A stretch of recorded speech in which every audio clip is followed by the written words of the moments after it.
it show, it stays on because of you fools. We've been dancing with the devil way too long. I know it's gone, but get ready to pay your dues. Oh God, come back home. This crazy world is filled with lies and abusers. We need you now before we're too far gone. I hope one day they finally see the truth.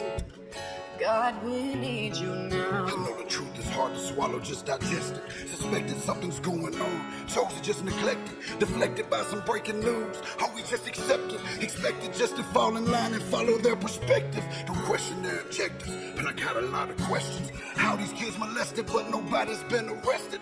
Read it in the Testament, these children are protected. So I'm fighting all these terrorists, both foreign and domestic. Hey folks, welcome to Truth Talk with Steve. Today I've got a guest I'm really excited to talk to because the things that we're going to talk about might be a little different than some of the subjects that are discussed here on this podcast, but they really align with really what the core message is of what's truly important for us to, really control where we want to go in life and really just help us in all the relationships we have, not just with our significant other, but also, with close family members, friends. So I want to welcome Paul Zolman to the show. How are you doing today, Paul? Great, Steve. Glad to be with you today. Thank you. My pleasure. And thanks so much for taking the time. Just give you the audience a little bit of background on you. You're the best-selling author of The Role of Love, but the true author of Love is God. In his wisdom, he placed us in a variety of circumstances that require us to find our way back to his pure love. So what qualifies Mr. Paul Zolman to speak on this topic? Actually, quite the opposite, Steve. I grew up in an angry family, a lot of abuse, all kinds of abuse, verbal abuse, just shaming type of abuse, physical abuse, sexual abuse, all kinds of abuse that you can think of. We learned in that family. There were all the put downs. When you put somebody down, the thought was that it elevated you, made you better, or even the put down and the talk that way just elevates you. So why are you so dumb? Why are you doing that way? And what's wrong with you? And that sort of thing, that those put downs that were part of the culture growing up. Another part of the culture is that there were no boundaries. So, I had realized, there are boundaries. There are things that we should not be trying to get in people's business and just try to go look over the fence and maybe like Wilson, look over the fence and say, I can do that better than you. Let me give you a try, instead of saying, may I offer a suggestion? And if they grant permission, you have the opportunity to give them a suggestion, or if they ask for advice, that's another opportunity. But there really is that line of things that you shouldn't be annoyed at what they're doing, especially if they're doing it a little bit different than you would do it. And it's and you may think it's wrong because it's not the way you did it. You can't have control over stuff like that. And so that's the culture that I grew up in, and I did not want to stay in that culture. So that's why I decided that I got to look away from anger, and for me, the opposite of anger became love. That's awesome. It's interesting because we all have trials in this life. Some seem more difficult than others. I think often we can get caught up in thinking, they've got it easy. They never have anything. But eventually everybody faces something. And oftentimes when we're being judgmental and think that things are fine with whoever it is, we don't know what's going on behind the doors. And I think pretty much everybody can just dealing with something. That's just the way this life is. It's tough.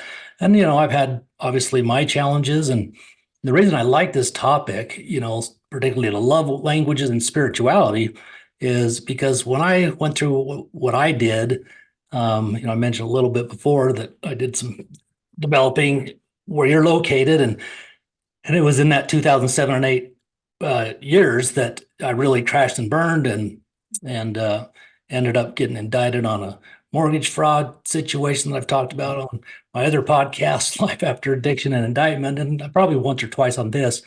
And so obviously I went through hell, and it was very challenging on my relationship, my marriage. Mhm. You know, thank the good Lord, I'm still married, 33 years later. I mean, in total. And that was one of the things when I started to get out of that situation, you know, I ended up in prison and everything. Um, that, you know, when you're pulled out of a situation and stuck in prison, it doesn't take you very long to you have nothing to do but look the man in the mirror, so to speak. Mhm. And all of a sudden you're starting, and if you're willing to be honest, which I was, because I mean, I was humbled beyond anything I've ever experienced, obviously. And as I came home and stuff, you know, I realized that, hey, through the things that I've done in my life, especially during my marriage, you know, I was not being who I want to be. And so I had to look at the relationship and realize, you know, where I needed to focus, things that would, you know, be important to my wife. But that's what I learned about. Honestly, I didn't learn about love languages, honestly, till 13 years ago, and realizing that I speak the exact opposites that my wife speaks, you know. But once you realize those things and understand those, boy, that sure helps you see things and deal with things a lot, you know, faster, I guess. Maybe that's not the right word, but understand things better. And then if you Yeah. can communicate about it, then obviously, you know, you can resolve some of those things that maybe you feel like the other party's not doing, but maybe they are doing it. It's their way they show love, you know, Mhm. but you didn't know that, you didn't see that. No, I didn't know what I didn't know. It was actually about 15 years ago that I, had a wake up call. I had was dating someone after, 23 and a half years of marriage. My marriage came to an end, and I take some of the blame of that, Steve. Mhm. That anger and these what I was doing is stacking annoyance on top of annoyance on top of annoyance till I had this flash of anger. I would never know when I got to the top and have that flash, and neither would anybody else. So it Gotcha. could be in public, it could be in private, and just because of that, if it's in public, obviously it's like that person in the swimming pool that suddenly has an accident and everybody scatters. It's not me, it's not me, it's not me. And it's just That's right. you don't want to be associated with that person. That's I was repelling people, Steve, and that's I did not want to repel people like that. Oh And yeah. that's kind of a graphic example. So, pardon me for that, but it just really kind of shows you that that's what I was doing. And I did not want to repel people, but I had that same negative attitude, that same critical attitude that said, I don't want to be angry. It's like that double negative that only works in math. When you multiply two negative numbers together, you actually get a positive. Didn't work for me. It Right. wasn't working in relationships either. And so that wasn't working. What did work though is just reading the good book and reading about the Last Supper. Jesus says, and I'm Christian. Jesus said that at the Last Supper, said, "One of you is going to betray me." And each one of the disciples, not just one, but each one of the disciples said, "Lord, is it I?"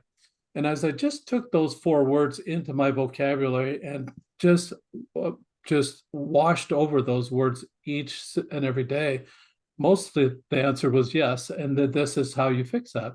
And it was really very, very kind how I got the information. It was just a little bit at a time, a little do this, tweak it just this way a little bit, tweak it this way a little bit, and over a period of time actually became more loving.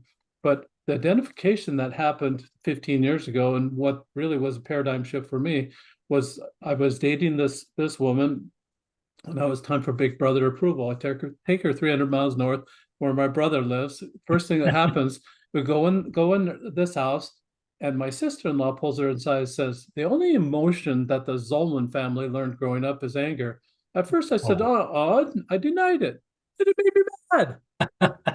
And I thought, I'm busted. I did exactly what she said I would do, yeah. that prediction. And I did not want that predictability of becoming angry. And I did not want that perception for the Zolman family, at least me and my descendants. I did not want that in my family anymore. I said, this must be a generational thing because my father had it. Yeah. My older brother had it. Everybody had it, and they're just stacking his annoyances until there was this flash of anger at inappropriate times. Obviously, always inconvenient Yeah. to have that flash of anger. So I did not want that anymore. So I started reading after that circumstance. I started reading the color code and then settled on the five love languages. And I like the five love languages because Dr. Gary Chapman was a pastor, and he said that those five love languages actually reconcile to the life of Jesus Christ. Being Christian, I wanted that. I thought that would be really a good path to take, a good path to go. And so I started getting into it, but I didn't understand it. From where I came from, Steve, Dr. Chapman was saying to me, if I guess, Steve, what your love language is and cater to that, we're going to be buddies. Number one, that didn't sound like love at all. And number Yeah. two, I'm a really bad guesser. It's not going to be happening that way. So Right. the second thing that Dr. Chapman says, well, if you take this survey, you can find out what your love language is. What am I supposed to do with that, Steve? Advertise? Well, Steve, I'm gifts. What do you have for me today? Here's my Venmo. I mean, just Yeah. it's ridiculous and so awkward. That awkwardness again. I was done with awkward. I just didn't want to do that. So as I thought about it, I thought, well, there's one thing in my life that brought our family together, and that was playing games. As a child, there was still all the smack talk. There was still all the put downs, aggressive competition, but we still were together as a family. I Uh, thought, what? I wonder if I could make this a game. And so I contacted Dr. Chapman and via email and asked him, are you licensing those little pictures, those little icons you have for each one of the love languages? And his attorney wrote back after a little while, said, no, we're not doing that at this time. So I had a copyright intellectual property attorney here in my neighborhood that I went to, a friend, that he said this. He said, theory, like the love language theory, is not copyrightable. Application is. So they weren't doing it as a game. So I thought, I'll make my own icons and make it into a game. And so that's what I did. So I created this very cube cool. that I'm holding up right now. Got two hands held together, creating a heart. From that heart, there's a little conversation fly out. That would be the words of the heart. So those would represent the love language of words. The next one is a hand holding an hourglass. Notice all pictures, there are no words on here. So Yeah. pictures kind of burn into your mind. This one is a hand holding the hourglass representing time. Yeah. You Spending spend time together. You don't even have to talk. You don't even have to have the words. Just hanging out. My wife loves Korean dramas. She just likes me to sit beside her and watch these Korean dramas. I like Hallmark movies. She doesn't like Hallmark movies, so I like it when she's there with me doing the Hallmark movies. The next one is service. purpose. It's a looks like a waiter holding a tray, and that represents service. So service, people that like service want their car washed. They want the vacuum or the carpet vacuumed, the trash taken out, dinner on the table, set the table. They like those type of service activities. They like them done for them. The next one is two hands touching one another. It looks like they might be ready to hold hands. That would be touch. And then the last one is a hand holding a gift. That would be gifts. Five love languages, Awesome. six sides on the cube. This one is surprise me.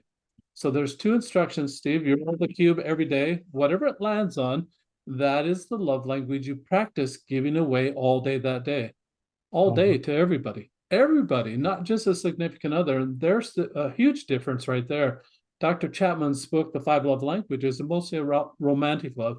This is about decency, about common courtesy. That's what we're talking about here. Sending love out without any regard of it ever coming back, but trusting the laws of the universe that were born before you and I were ever born.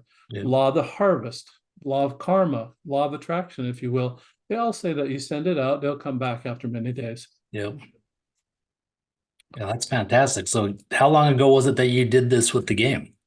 So the dice is actually copyrighted in 2017.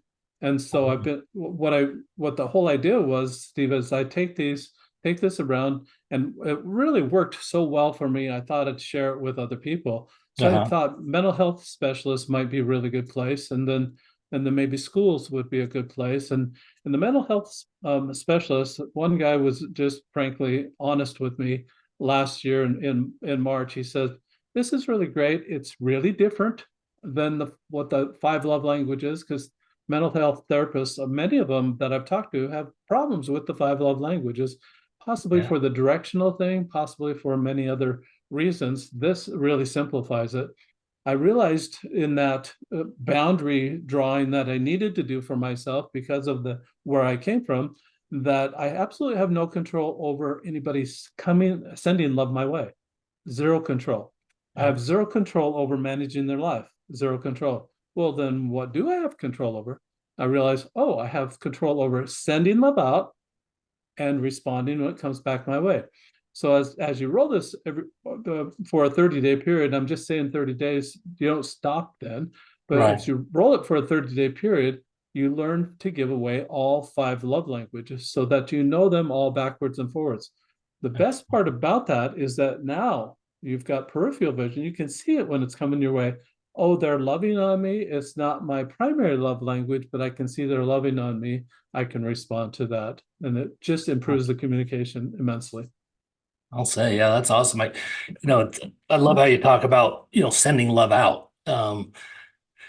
Because, I learned about that just listening to a guy I like to listen to his podcast. And, he used to be a Navy SEAL and for 24 years. And he talked about how he did that literally out in war zones and how, just sending out that, sending out love, he calls it love bubbles to the enemy, basically. And I mean, just some of the experiences that his team had, where they'd come back and some of his guys, first they kind of made fun of him, but there was times they'd come back and they'd been in firefights and these guys would say, how did we even get out of that the way we did? You know what I mean? And just some of the stories he tells is just really fascinating. I mean, I'm a big believer in, energy and, how the universe works, the universal life, like you talked about. There's no doubt those things work. And so I've started to practice that, but I love the dice idea because that would get me in the habit, because I'd be lying if I said I'm doing it daily, because I'm not.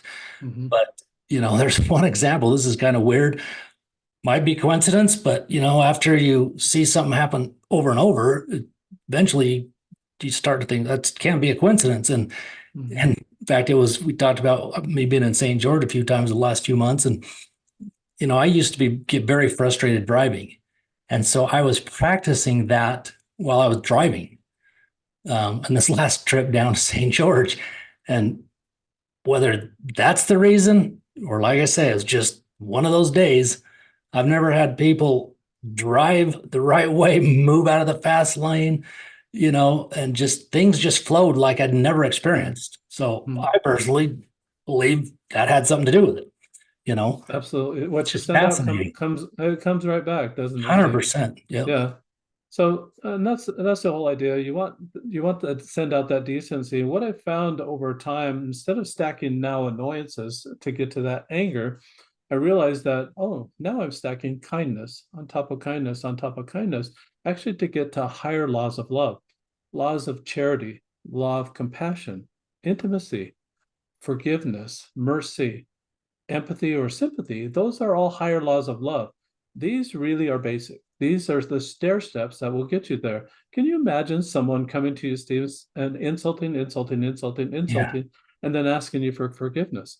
And then they're going to go back, they'll Same pattern. insult. And it just doesn't work well. It just, you have a hard time, forgiving a person like that, hard time and ask and to send forgiveness that way. It just seems opposite. So just that stacking effect, it works, but don't do it toward anger, do it toward love and higher laws of love. Yeah. And, to be honest, when we first connected and I looked, what your expertise is, my immediate thought for a few seconds was this really isn't a fit for my podcast. But, a few seconds later, I was like, this is actually a perfect fit, because at least with my beliefs and where I think we are as a country and world, that's what we're lacking. We're lacking love. We're lacking understanding. We're lacking empathy and compassion and spirituality, God in our lives. And so I was like, wait a minute, this couldn't be better, because to me, this is more the core that we need to focus on, these things that will make the biggest impact in improving the situation we're facing. Are you tired of paying exorbitant monthly fees for your in-home entertainment? Do you wish there was a way to bring quality and affordable entertainment right into your household without a monthly subscription? Well, look no further. Introducing the VC Box Android TV Stream Box. Since 2020, VC Box has been enriching people's lives all over the world, and now it's coming to North America. Say goodbye to scattered subscriptions and countless apps. We've got all your streaming in one place. This is the best fully loaded Android TV box provider in North America. Our user-friendly interface makes navigation a breeze, and with the voice remote featuring Google Assistant, finding your entertainment has never been easier. The VC Box V2 Pro Android box is the epitome of convenience. Sit back, relax, and enjoy your favorite shows and movies with just a few simple voice commands. And the best part, no monthly subscriptions. That's right, you heard it correctly. Say goodbye to those pesky recurring fees and hello to endless entertainment. Join the VC Box revolution and elevate your entertainment experience. Don't miss out on this amazing opportunity. Visit our website and order your VC Box now. Bring home the VC Box today and bring endless joy and excitement to your household. VC Box, unleash the power of entertainment. Absolutely, I agree with that. I'm trying to make a big impact by taking this to the schools. I've got a few test situations. One's here in a private school here in St. George. And what they do is they as a class roll the cube every day. Takes 2 seconds for that. Then the teacher may take 30 to 45 seconds, Steve, to explain, class, this is what we're watching, the type of behaviors. This might be some examples of some behaviors we're watching for that day. They go through the day. At the end of the day, then I sent a PDF of this journal page that says what they rolled, opportunities they saw to love in that way, what they did about those opportunities. It actually becomes a reporting system for that child. Oh, yeah. you mean I have to report what I did after this day? Well, That's I like willy-nilly rather than have to report. But it teaches these kids responsibility right away, that they are responsible for their own actions. I was blaming my father, Steve, until about age 35. Yeah. That he's the problem. Go talk to him. In fact, nobody could talk to him. I couldn't talk to him. He was dead. He'd been dead 7 years at age 35. And I was realized one day, it just came to me that oh, I'm responsible for my own actions. Yep. I gotta start figuring out my stuff. I gotta stop blaming him. And I felt like I had the victimitis is what I had, that I was the victim and everybody should be feeling sorry for me. Instead, I realized, oh, I've got to choose what I'm going to do. Stop blaming someone that's dead, someone I couldn't even talk to. No one else could talk to. I couldn't reconcile that, but just let go. And just let go of that victimitis and just start moving on. I realized also that people are not going to come knock on my door and bring love to me without me doing something about it. I can't sit on my haunches and just wait for love to come. You're going to die and have a big pity party as before you die, and it's just not going to work. I found that if you want self-love, you want love to come to you, send it out. And as you roll the die every day, it gives you that theme, like you mentioned, it gives you that purpose for the day, something that you can focus on all day long. That's what made the difference for me. Instead of saying what's wrong with that person and look at maybe 10, maybe 20% of the faults of that person, rather than the 80 to 90% of the good of that person, I was focusing on the faults. Yeah. Realize I'm missing the best part of that person. And now the focus is what's right about that person? What can I love about that person? I am so busy doing that, Steve. I don't have time to be annoyed. I don't have time to look at their faults anymore. I don't have time to even go down that critical path. And why would I? I realized that as I'm going down that critical path, guess what? What's coming right back at me? Yeah. Criticism. That's right. They're looking at my faults. Yeah. What's that? Why would anybody choose that? But we do it all the time. Look at the media, even the news broadcast, they'll do 90% horrible and then 10% maybe kind of good. Hey. Yeah. Kind of, yeah. Exactly. Yeah. So we want to change that tide and just start looking at what's right about people and then consider Lord is a die about the things that are wrong with us, and then work to improve our own situation more than think that we're better than another person because they have worse faults than us. Yeah, You can go outside, walk in your neighborhood, walk down the street, find someone every day that's a little lower than you are, and then try to lift them up. When you lift them up, you're going to get that satisfaction. You've made their day.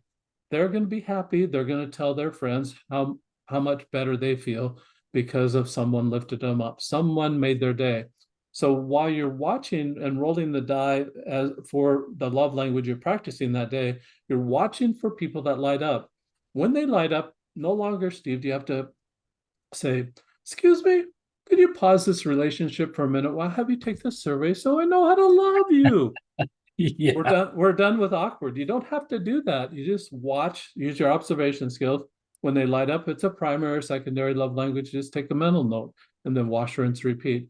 But that person that you lit up that day is going to have a better day. They're going to tell their friends and they're going to have a better day. When you make a person's day miserable, they're also telling their friends, but they're also making other people's days miserable. exactly. Quit it. Stop. Cut it out.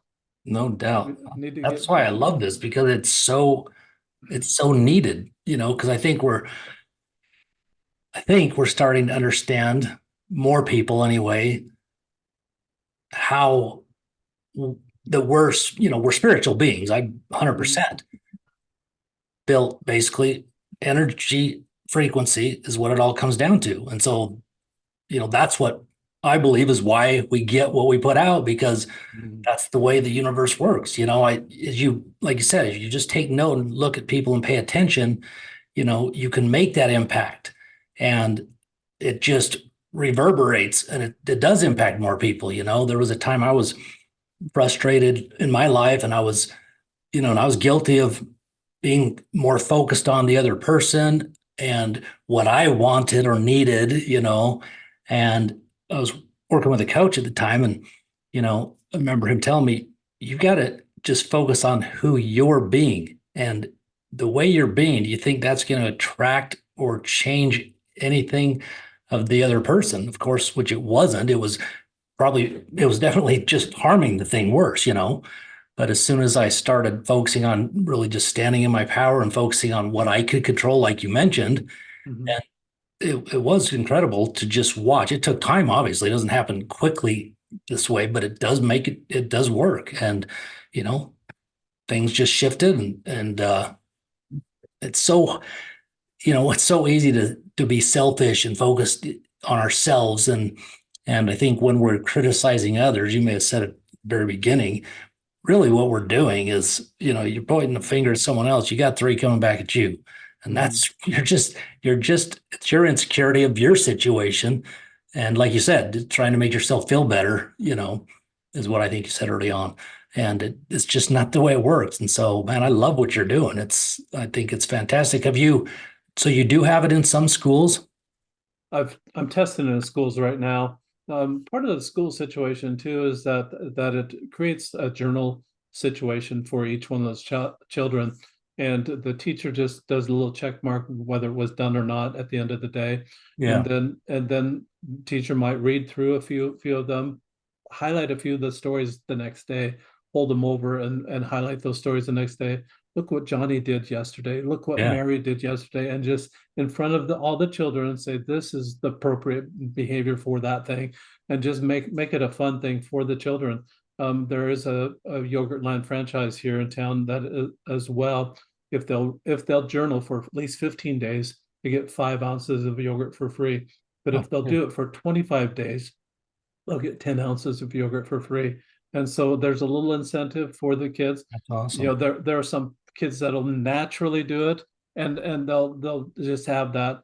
The astute parents, though, Steve, are going to hold on to those journal pages that come home, put them in chronological order. At the end of the school year, guess what you've got? You've got a love journal from that first grader or that fifth grader Awesome. or that sixth grader. And I'm just trying it K through 6 right now. That is going to be going to heirloom that person will look back in 10, 15, 20 years or 50 years down the road, say, look at what I loved about first grade. I remember my first grade teacher's name, Mrs. Rogers, probably because it was such a different environment than my home environment that I absolutely felt loved in her Yeah. classroom. She was older, and I think she retired maybe a couple of years after I had gone through a class, but I don't remember second, third, fourth, or fifth grade. I remember sixth grade. And Wow. there's got to be a reason why I love that teacher more than any other teacher, or had some time. I would have loved to have a love journal like that from He's not kidding. from those days. In fact, I would have loved to have a love journal from my mother or my grandmother No or my kidding. grandfather. Instead, guess what I got, Steve? I got a journal about the weather. The weather 60 years ago. Who cares what the weather was like 60 Wow. years ago? Make it a love journal, make it meaningful for those that you're passing it on to. And that's just, I think we can make it meaningful. It's going to make our life so much more meaningful to say, what kind of love did we send out that day? Man, that's so cool. Have you had like, obviously, sounds like it's just been going a short time, but have you had any feedback from any teachers or anything?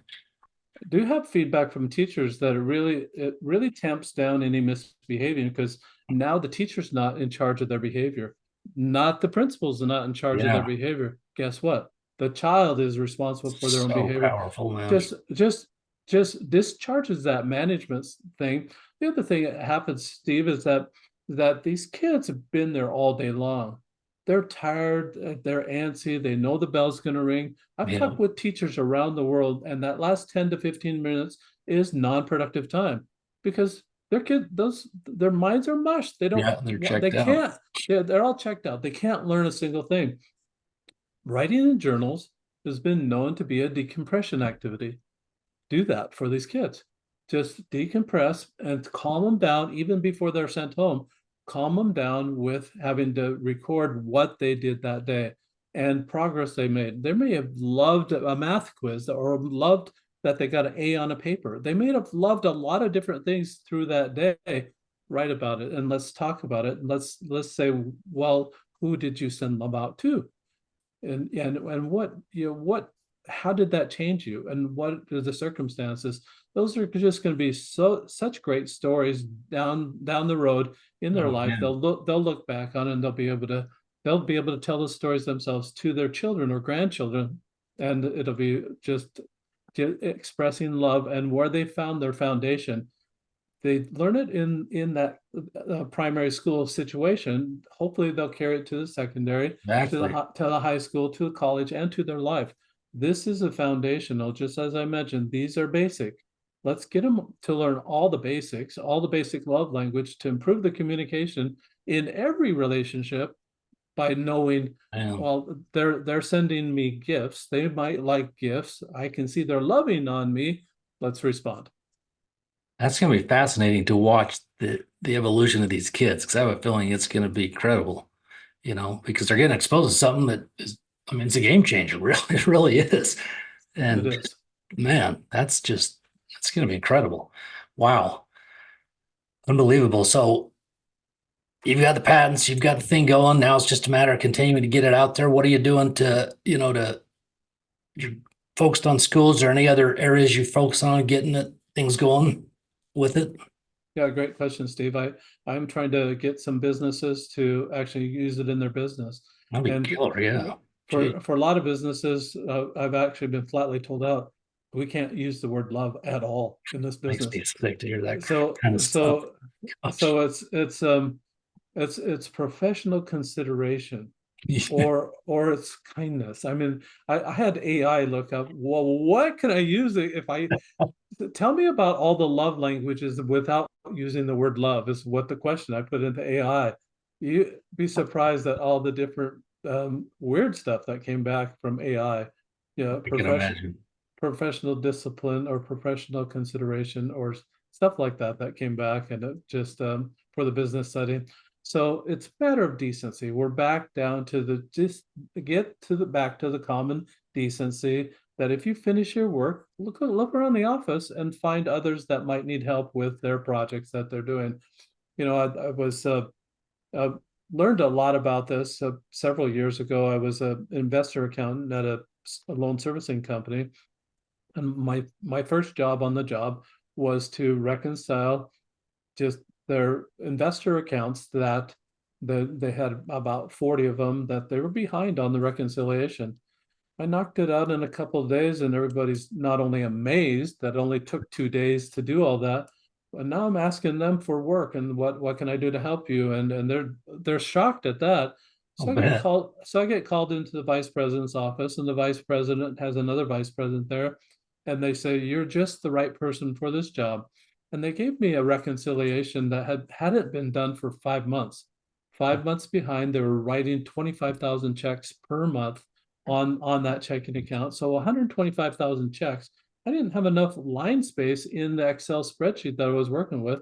They only go up to 65,000 lines, Steve, and nobody but a nerdy guy would ever know that. Yeah, that's That funny. that you will never get there. But at 40,000 lines, the spreadsheet starts chugging. It doesn't want to process any inquiries or any data, doesn't want to do that. So I had to kind of scale it back to maybe the high 38,000 lines of data, and then just process it, piece it together over a period of time. During this process, though, I have to go, sometimes I get a blank mind. Where do I go next? How do I get this reconciled? I had to go visit with this vice president that called me in. And just within a minute, he had had me advised and gave me my bearings again. But he's also very kind. Every time he approached it was just super kind about it. And I looked to him, I remember his name also. Yeah. I looked to him, and you remember people's name that speak with kindness. And you also remember the names of people that speak without kindness. Yep. You don't remember Nothing anybody in in between. between, That's none right. in between. So So true. it's both extremes, but I remember in kindness, in nice thoughts, this vice president. And I think that really needs to be something that more the norm rather than the Yeah. hostility. Think of this in a business, Steve. If you've got hostilities within the employees, it's going to curb production. It's going to Oh, big time. sales production. It's going to be bad on customer service. Put the love languages in there. Now your customer service people are trying to detect what is this customer's love language, even though it might be over the phone. How are they Yeah. talking? What is it that I can help them with, and how can I touch them so that they're going to be a customer? Even though they're upset now, they'll be a customer to come back. Put it in the sales organization. If that salesman can identify by body language or other what that love language is of that potential customer, that customer is going to keep coming back because they feel loved. Oh, I'm calling for John. Is John there today? I need to talk to John. He's the best guy you got there. And they're going to call for him by name. Oh, true. And Jeez. that it will increase sales. Your bottom line is going to just naturally be a whole lot better than it ever was before by inserting the love languages into the workplace. Boy, man, that is so true. Yeah, my mind's going a bunch of different places just because some dynamics in my business the last couple of weeks that I've been fighting with. And I can see that this is definitely one of the answers that I'm going to focus on. Wow, that's great. So schools, workplace, what other areas? I mean, I guess, frankly, any area you could think of, I can see that this has application and would make a positive impact. It does. It just increases the decency of each individual. And True. you got to start with yourself, and then go, go to your home, go to the community, go to the neighborhood, go to the community, go to the state, the nation, the world, and just start where you're at. So the process of what I'm doing, Steve, is, and you mentioned how am I getting the message out there? I'm trying to be a little Johnny Appleseed with as it relates to love, and planting seeds of love wherever or whoever will listen, and whoever will want to implement this into their own neighborhood.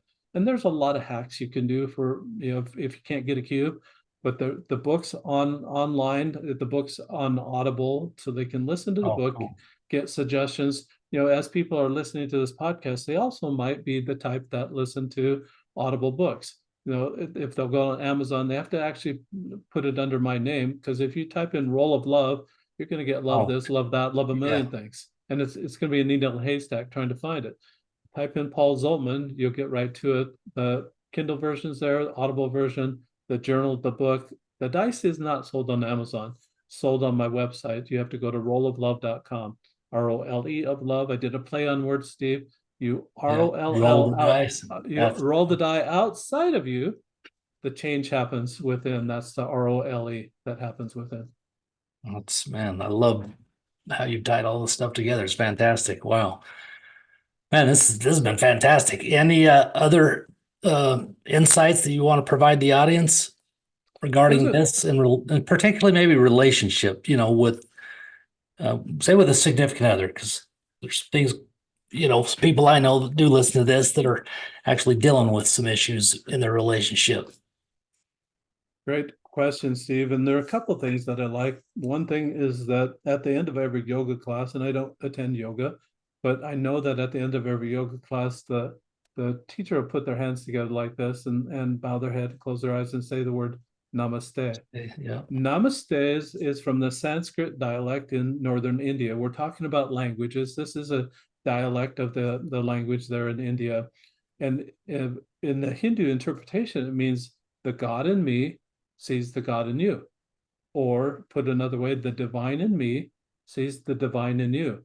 And if we can walk around with the attitude that everybody has that divinity, that we're watching for the divine in everyone, then life is going to be a lot better for them and for us. It's not about you and me, Steve. It's about them. It's about making people's day. And if we can keep that in mind, it's about them. Our day is going to be a whole lot better. We're going to get great satisfaction from making other people's day, but the karma is going to come back. It's going to come back to us, and they're going to have, there's not going to be just a ripple effect. It's going to be a river that feeds us eventually in the future. But we got to start the river now. We got to start sending it out right now. And I feel like I have so much to catch up on for being angry for so long and not even knowing what I didn't know. Yeah. But being angry in that way, and also not being able to recognize love coming my way if it wasn't my primary love language. Those two things, I've got so much to catch up on that I feel like I have to give it out all the time. And let's bring in one other media source. It's called The Sound of Music, classic Sound of Music. Rolf is the little delivery guy, and he's in love with Maria Von Trapp. He's riding his bike and he parks it on the lawn. Maria's in the second story and he starts singing a song. Some of the lyrics of that song are, love in the heart wasn't put there to stay. Love isn't love till it's given away. We need to give out a whole lot. That's great. That's fantastic. Well, where can people find you? Obviously on your website, rolloflove.com, which is ROLEOFLOVE.com. Anywhere else they can connect with you? Yes, they can find Roll of Love Dice on Instagram, Facebook, and LinkedIn as well. Awesome. Well, I'll have all those links and information in the show notes as well. So do you have any final words or thoughts before we wrap things up? Sure. The final thought is just, if you're in a position that you want to love just 1% better every single day, just be a little bit better at doing it. This gives you the purpose. This sets the tone for you. And I would suggest that you really look into this. Find a way to insert it. You're going to be a lot happier, and your family and everybody around you is going to be a whole lot happier.